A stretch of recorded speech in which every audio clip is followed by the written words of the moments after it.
Alors, je suis Danielle, j'habite ici au Mont-Cherlet depuis plus de 20 ans. On a pu reprendre ce terrain qui était en fait un pâturage et qu'on a aménagé en jardin. Vous êtes agricultrice? Je suis maraîchère, j'ai fait une formation dans ma jeunesse et j'ai travaillé de nombreuses années dans une entreprise de maraîchage professionnel. On cultivait des légumes bio. On cultive toujours des légumes bio pour vendre au marché. Alors mon travail constituait à entretenir les cultures, à cueillir les légumes, les préparer pour la vente et faire le marché. Un petit peu d'aménagement autour de la maison, mais on a ouvert les terres et c'était un peu en pente. Alors à un moment donné, on a décidé de faire plutôt des terrasses. On a réaménagé un petit peu notre terrain et on a un petit bout de forêt. Et notre idée était un peu de pouvoir vivre de cette parcelle de 4500 mètres carrés avec la forêt pour faire nos légumes toute l'année, vu que j'avais appris ça dans le maraîchage. J'avais un peu d'expérience aussi pour les cultures d'hiver, sous tunnel, et surtout aussi de faire notre bois.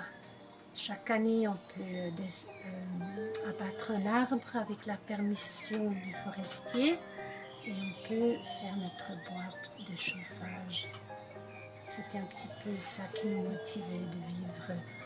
On ne peut pas dire en autarcie parce qu'on achète des choses à l'extérieur, mais de faire ce qu'on peut nous-mêmes. Le but est de pouvoir nourrir notre famille de notre coin de terre. C'est ce qui nous motivait.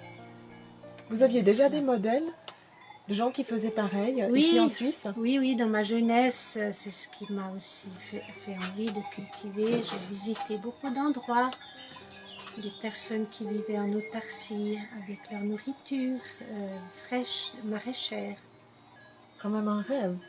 Un rêve, oui, qui s'est réalisé. Alors, quand on le fait professionnellement, eh bien, on avait toujours des légumes, c'est sûr, mais j'avais besoin d'avoir mon jardin pour expérimenter des variétés spéciales ou de pouvoir cueillir fraîchement, justement. C'est pour ça qu'en plus du travail de la semaine dans l'entreprise, j'avais besoin de cultiver ce coin-là.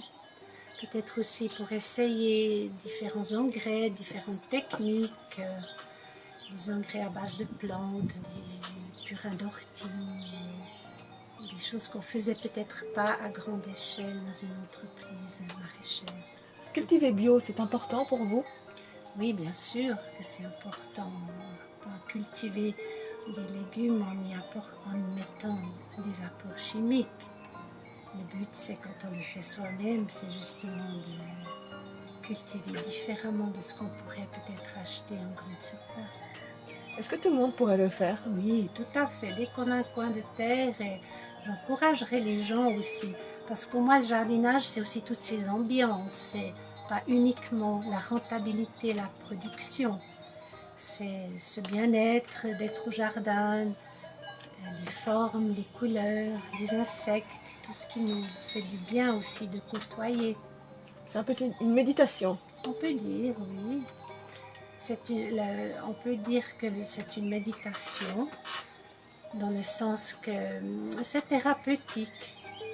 Il faut de l'endurance, il ne faut pas avoir peur d'échouer. Et c'est plutôt le chemin qui mène au résultat, c'est pas le résultat en soi. Bien sûr, on est content d'avoir une belle récolte, mais tout le processus de cultiver en fait partie.